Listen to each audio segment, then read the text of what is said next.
राज्यातील जिल्हा परिषद आणि पंचायत समितीच्या निवडणुकीचं वारं व्हायला सुरुवात झालेली आहे। आपण आता परभणी जिल्ह्यातील गंगाखेड तालुक्याच्या उपविभागीय कार्यालयासमोर उभा आहोत। या तालुक्यात जर बघितलं तर एकूण 7 जिल्हा परिषद असून 14 पंचायत समिती या ठिकाणी आहेत आणि यामधली गावाची नावं जर बघितली तर धाराशिव, महातपुरी, मरडसगाव, इसाद, गुंजेगाव, कोदरी, राणीसावगाव या ठिकाणी 7 जिल्हा परिषद आणि 14 ग्राम पंचायत समितीसाठी ही निवडणूक प्रक्रिया पार पडत आहे आणि यामध्ये उमेदवारांनी फॉर्म भरलेल्यांची संख्या आहे 178 आणि त्यापैकी 17 उमेदवारांचे आतापर्यंत फॉर्म अपात्र ठरलेले आहेत। ते एकापेक्षा जास्त फॉर्म भरलेल्या उमेदवारांची संख्या आणि त्यांचे फॉर्म मर्ज झालेले आहेत यांची संख्या आहे 43।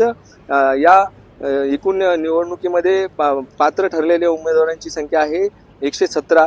त्यापैकी 4 उमेदवारांनी आतापर्यंत फॉर्म माघार घेतलेले आहेत।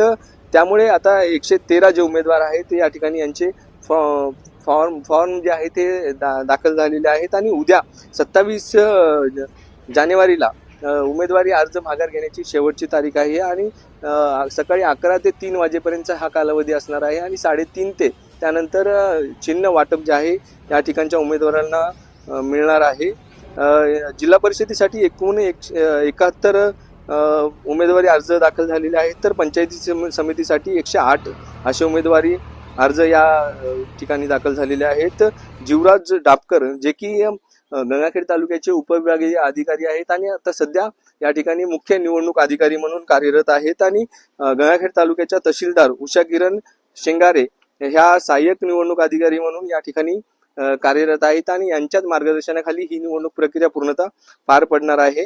एकूण येत्या 5 तारखेला 5 फेब्रुवारीला ही जिल्हा परिषद आणि पंचायत समितीची निवडणूक पार पडणार आहे। त्यासाठी 152 मतदान केंद्र जे आहेत हे प्रशासनाच्या वतीने करण्यात आलेले आहेत आणि 4 तारखेला याच कार्यालयामधून जे ईव्हीएम मशीन आहेत ह्या मतदान केंद्रावरती जाणार आहेत आणि 5 तारखेला मतदान प्रक्रिया पार पडल्यानंतर याच उपविभागीय कार्यालयामध्ये त्या ईव्हीएम मशीन या ठिकाणी येणार आहेत। एकंदरीतच पाहायला गेलं तर गंगाखेड तालुक्याच्या या 7 जिल्हा परिषद आणि 14 पंचायत समितीसाठी ही निवडणूक होत असल्यामुळे उद्या उमेदवारी अर्ज माघार घेण्याची ही शेवटची तारीख आहे आणि त्यानंतर चिन्ह वाटप देखील होणार आहे। त्यानंतर या ठिकाणी प्रशासकीय यंत्रणा पूर्णतः सज्ज झालेली आहे आणि ही निवडणूक प्रक्रिया पार पाडण्यासाठी प्रशासकीयांकडून पूर्णतः तयारी देखील करण्यात आलेली आहे। त्यामुळे गंगाखेड तालुक्यातील ही जी जिल्हा परिषद आणि पंचायत समितीची निवडणूक जी आहे ही अतिशय अटीतटी आणि